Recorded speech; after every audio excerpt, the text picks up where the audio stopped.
அத்தை, அண்ணனும் அண்ணியும் எங்க இருக்காங்கன்னு ஏதாவது தகவல் தெரிஞ்சுதா? அவங்க இப்போ எங்க இருக்காங்க? அவங்க 2 பேருக்கும் ஒன்றும் இல்லை, நல்லா தான் இருக்காங்க. உத்தம மாமா வீட்டில் தான் இருக்காங்க. நீங்க எல்லாரும் போய் கூப்பிட்டீங்களா? பவித்ரா இன்னும் கோவமா தான் இருக்காளா? எங்களால் மாமா வீட்டுக்கு போக முடியல பெரியப்பா. அதுக்குள்ள வேற ஒரு பிரச்சனை வந்துடுச்சு. நாங்கள் அங்கே போக வேண்டியதாக ஆயிடுச்சு. என்ன பிரச்சனை வரும்? நம்ம கடை எரிஞ்சிருச்சுன்னு இன்ஃபர்மேஷன் வந்துச்சு. கடைக்கு போயிட்டு வரோம். என்ன சொல்றப்பா? கடை எரிஞ்சிருச்சா? ஆமாப்பா. ஏன்பா இது எப்படி நடந்தது? இதெல்லாம் யார் பண்ணாங்க, ஏதாவது தெரியுமா? எல்லாம் அந்த தண்டபாணி பண்ண வேலை தான்ப்பா. அவன் தான் எரிச்சிருக்கான். தண்டபாணியா? அந்த பாவிதான் ஜெயிலுக்கு போயிட்டானே. எப்படியோ திரும்பவும் வெளியே வந்து தான் அப்படி பண்ணியிருக்கான். அவனுக்கு இதே வேலையா போச்சு. நம்ம கடைங்க அவன் கண்ணை உறுத்திக்கிட்டே இருக்கு. எப்ப வெளியே வந்தாலும் ஏதாவது ஒரு பிரச்சனையை கொடுத்துக்கிட்டே இருக்கான். நம்ம குடும்பத்தை நிம்மதியா இருக்க விடவே மாட்டேங்கிறான். அவன்லாம் நல்லா இருப்பானா? ஏன்பா பண்ணது அவன் தான் தெரிஞ்சதுக்கு அப்புறம் அவனை சும்மாவை விட்டீங்க? இல்லை பெரியப்பா, போலீஸில் பிடிச்சி கொடுத்துட்டோம். இந்த தடவை கடை எரிஞ்சதுக்கு காரணம் அந்த தண்டபாணி இல்ல,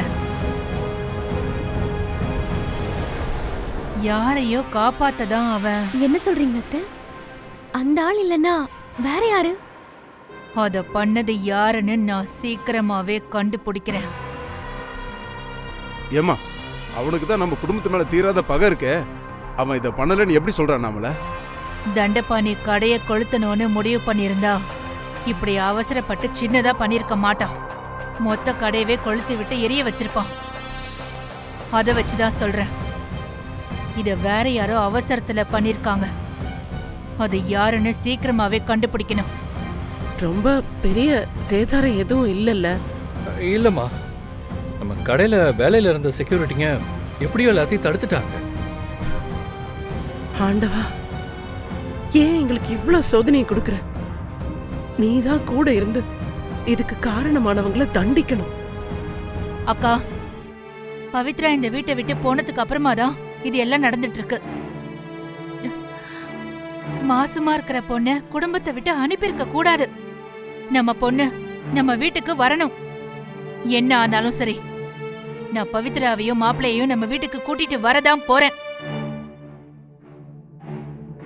அண்ணாமலை, யோசிச்சுதான் பேசுறியா? நான் நல்லா யோசிச்சுதான்க்கா சொல்றேன். மாப்பிள்ளை என்ன எதிர்பார்க்கறாரோ அதையெல்லாம் பண்ணி கொடுத்து பழைய மாதிரி இந்த குடும்பத்தை ஒன்னா பார்க்க நான் ஆசைப்படுறேன்.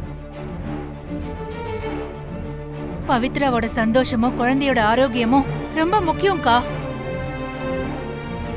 இந்த குடும்பம் இப்படி பிரிஞ்சிருக்கிறது நல்லது இல்லக்கா. ஆமா லீலாவதி, யாருக்கும் நம்ம ஒன்றும் தொழில் வச்சு தரப்போறது இல்லையே. நம்ம மாப்பிள்ளைக்கு தானே தரப்போறோம். அண்ணாமலை சொல்றதுதான் எனக்கும் சரின்னு படுது. குடும்பம் ஒன்னா இருக்கிறதுக்காக நாம எதையும் இழக்கலாம், தப்பு இல்லை. குடும்பம் தான் முக்கியம்.